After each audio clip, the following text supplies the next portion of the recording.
एक वक्त का किस्सा है। एक गांव में बिट्टू नाम का एक किसान रहता था, जिसके पास एक गधा और एक बकरी थी। उसका गधा बहुत आला नस्ल का था। उसके गोबर में ऐसा करिश्मा था, जो सूंघता उसकी बीमारी दूर हो जाती थी। बिट्टू को ये बात तब पता चली जब उसकी माँ की तबीयत अचानक खराब हो गई थी। बिट्टू भाई जल्दी अंदर चलो, अम्मी की तबीयत फिर से खराब हो गई है, वो बेहोश हो गई है। भाई क्या हुआ है अम्मी को, मुझे बताओ। पता नहीं अम्मी को क्या हुआ है। तुम क्या ये गधे का गोबर साफ कर रहे हो? हाथ धो और अंदर चलो। भाई मैं हाथ बाद में धोऊंगा, पहले अम्मी को अस्पताल लेकर चलते हैं। बिट्टू वो गोबर वाले हाथ धोए बगैर ही अंदर आ जाता है और जैसे ही वो हाथ अपनी माँ के मुंह के करीब लाता है तो उसकी माँ ठीक हो जाती है। वो दोनों ये देखकर हैरान हो जाते हैं। माँ जी आप ठीक तो हैं? क्या हो गया था आपको?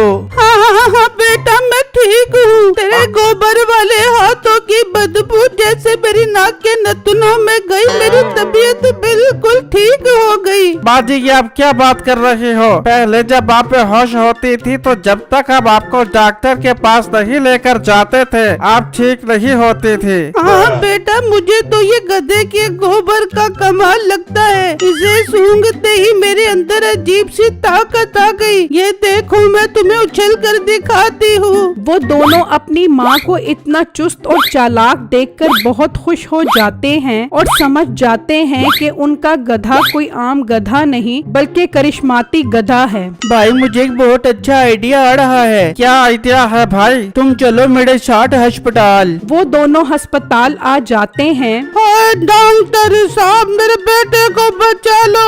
ओए डॉक्टर मैं तेरी मिन्नत करती हूँ, मेरे बेटे को बचा लो। ओ बेबी कहा न तेरे बेटे का कोई इलाज नहीं है, इसकी जान अब बच नहीं सकती, तुम इसे यहाँ से ले जाओ। क्यों नहीं बच सकती मेरे बेटे की जान? कोई तो इलाज होगा इसकी बीमारी का। ला इलाज है इसकी बीमारी, तुम लोग इसे ले जाओ, मेरी तरफ से जवाब है। डॉक्टर साहब दुनिया में कोई भी ऐसी बीमारी नहीं है जिसका इलाज ना हो, और इसका इलाज भी है मेरे पास। तुम्हारे पास इलाज कहाँ से आ गया? तुम कोई डॉक्टर हो? मैं डॉक्टर नहीं हूँ लेकिन इसका इलाज कर सकता हूँ। भाई जाओ और घर से मेरे गधे का गोबर लेकर आओ। उनका भाई जाता है और घर से उस गधे का गोबर लेकर आता है और जब वो गोबर उसको सुंघाते हैं तो वो लड़का बिल्कुल ठीक हो जाता है। हाय मेरा बेटा ठीक हो गया, ये तो मौजज़ा हो गया। मेरा बेटा ठीक हो गया, तुम दोनों का बहुत बहुत शुक्रिया। डॉक्टर भी ये मंजर देखकर हैरान परेशान हो जाता है और बिट्टू से उस गधे को बेचने का मुतालबा करता है, लेकिन बिट्टू उसको साफ इनकार कर देता है। वो डॉक्टर ये बात जाकर दूसरे गांव के जमींदार को बताता है। उसे भी ये खबर सुनकर बहुत हैरानी होती है। ये तुम कैसी बातें कर रहे हो? भला ऐसा भी गधा हो सकता है जिसका गोबर सूंघने से बीमार ठीक हो जाए?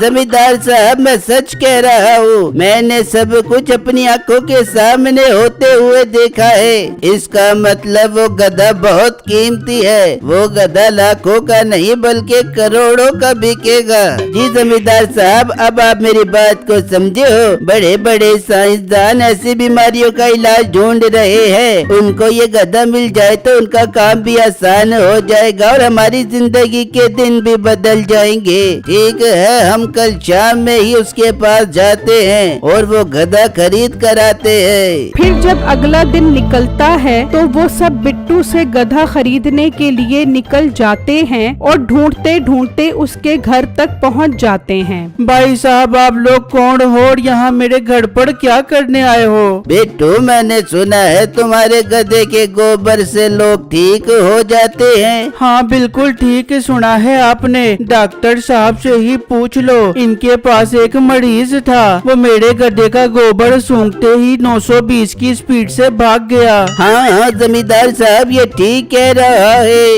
बेटू हम तुमसे ये गधा 10 लाख रुपए का खरीदने के लिए आए हैं। मुंशी से 10 लाख रुपए दो और ये गधा खोल कर ले चलो।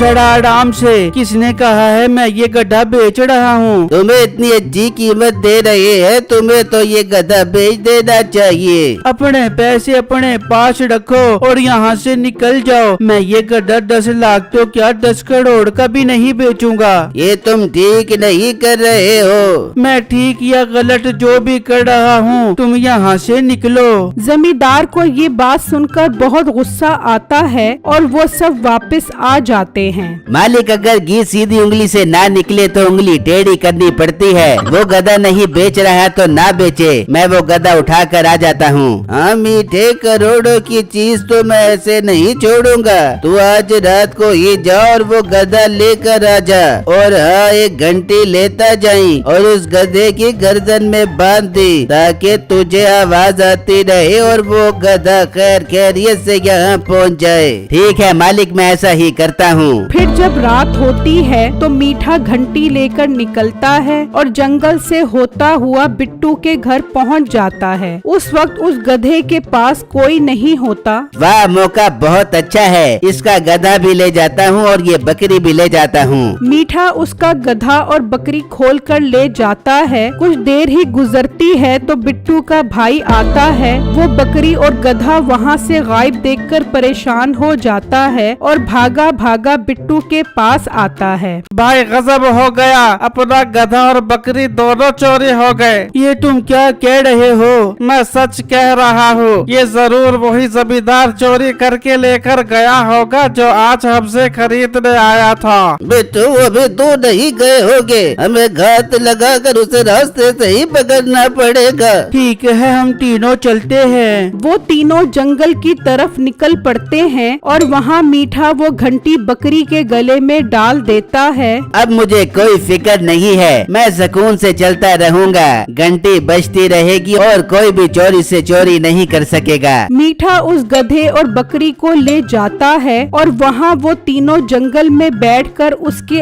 आने का इंतजार करने लग जाते हैं और प्लान बना लेते हैं कि किस तरह हमने उससे बकरी और गधा लेना है। तभी उन्हें बकरी की घंटी की आवाज आती है। वो वापस छुप जाते हैं और जब मीठा वहाँ से गुजर जाता है। ये तो बहुत तेज है, इसने तो बकरी के गले में घंटी बांधी हुई है ताकि आवाज आती रहे। हम कैसे बकरी और गधा लेंगे? भाई, मेरे पास इसका हल है। मैं जाता हूँ और घंटी गधे की दुम पर बांध देता हूँ। उसे पता भी नहीं चलेगा इस तरह, और मैं बकरी ले जाऊंगा। फिर तुम वहाँ पर आ जाना। ठीक है भाई, मैं ऐसा ही करूँगा। फिर बिट्टू चुपके से आता है और बकरी की घंटी खोलकर गधे की दुम पर बांध देता है और बकरी लेकर चला जाता है। मीठे को पता ही नहीं लगता कि बिट्टू बकरी ले गया है। अरे यार, मालिक ने क्या मस्त आइडिया दिया था घंटी का। मुझे तो पीछे भी मुड़कर देखने की जरूरत नहीं है। घंटी बज रही है और मैं इस घंटी की ताप पर अपनी मंजिल की तरफ चल रहा हूँ। फिर अचानक मीठा मुड़कर देख ही लेता है, बकरी वहाँ नहीं होती। मीठा परेशान हो जाता है। हाय धत तेरे की, ये तो बकरी कोई लेकर चला गया और घंटी इस गधे की दुम पर बांध दी। भाई, चोर तो मुझसे भी ज्यादा सियाना निकला, पर मैं छोड़ूंगा नहीं। अपनी बकरी तो वापस लेकर ही रहूंगा। तभी बिट्टू का भाई वहाँ आ जाता है। क्या हुआ भाई साहब, आप कुछ परेशान लग रहे हो? भाई साहब, कोई बेगैरत चोर मेरी बकरी चोरी करके ले गया है। अच्छा भला मैं इतना महंगा गधा और बकरी खरीद कर अपने मालिक के पास लेकर जा रहा था। भाई साहब, मैंने अभी देखा है एक लड़का एक बकरी लेकर जा रहा था। कहाँ जा रहे थे वो, मुझे बताओ। भाई वो सामने उसी रास्ते की तरफ जा रहा था। मेरे प्यारे भाई, आप थोड़ी देर इस गधे के पास खड़े हो जाओ, मैं अभी उससे बकरी लेकर आता हूँ। अरे नहीं भाई, मेरे पास टाइम नहीं है। मैंने घर रोटियां लेकर जाना है, घर वाले इंतजार कर रहे हैं। अरे भाई, तेरी मेहरबानी, थोड़ी देर खड़ा हो जा, मैं भी उससे बकरी लेकर आता हूँ, फिर तू रोटियां लेकर घर चला जाई। ठीक है भाई, अगर आप इतनी मिन्नतें कर रहे हो तो मैं इस गधे के पास खड़ा हो जाता हूँ, मगर आप जल्दी वापस आना। हाँ हाँ, मैं यूँ गया और यूँ अपनी बकरी लेकर वापस आया। मीठा बकरी लेने चला जाता है और बिट्टू का भाई खुश होकर अपना गधा ले जाता है और बिट्टू के पास पहुंच जाता है। भाई, आपकी तरकीब तो काम कर गई। हमने उसे ठीक उल्लू बनाया है और उससे गधा और बकरी दोनों ले ली है। गधा और बकरी तो हमने ले ली है, अब इसके कपड़े भी उतारते हैं। इसकी यही सजा है। वहाँ मीठा बकरी को ढूंढता ढूंढता एक कुएं के पास आ जाता है जहाँ बिट्टू का दोस्त होता है। भाई साहब, आपने किसी लड़के को बकरी के साथ जाते हुए देखा है क्या? हाँ देखा है, मगर तुमने क्या करना है? भाई साहब, वो लड़का मेरी बकरी चोरी करके ले गया है। मुझे बताओ वो लड़का कहाँ गया था? अरे भाई, वो लड़का उस बकरी को इस कुएं में फेंक कर चला गया है। क्या इस कुएं में फेंक गया? उसकी ये हिम्मत कि वो मेरी बकरी को कुएं में फेंके। मैं अभी कुएं में जाता हूँ, अपनी बकरी निकाल कर आता हूँ। मीठा अपने कपड़े उतार देता है। भाई साहब, आप मेरे कपड़ों का ख्याल रखना, मैं अभी कुएं से बकरी निकाल कर लेकर आता हूँ। ठीक है भाई, आप जाओ, मैं आपके कपड़ों की हिफाजत करता हूँ। मीठा कुएं में आ जाता है, लेकिन वहाँ बकरी कहाँ से आई और ऊपर बिट्टू का दोस्त उसके कपड़े भी उठाकर ले जाता है। और जब वो बाहर आता है तो देखता है कि उसके कपड़े नहीं पड़े। अरे धत तेरे की, ये तो मेरे कपड़े भी ले गया। और तुझे खुदा पूछे, मेरे कपड़े पहनकर तूने कौन सी मॉडलिंग करनी है? मीठा उसी गधे वाली जगह पर आता है तो वहाँ गधा मौजूद नहीं होता। और तेरा खाना खराब हो गए, ये कैसे चोर मुझे टकरे हैं? बकरी भी ले गए, गधा भी ले गए, और मेरे कपड़े भी ले गए। मीठा उसी हालत में जमींदार के पास पहुंचता है और उसे सारी बातें बताता है। मीठे, ये तूने क्या किया?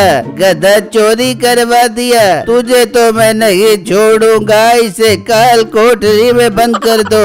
वो मीठे को ले जाते हैं और वहाँ बिट्टू उस गधे और बकरी को वापस घर ले आते हैं।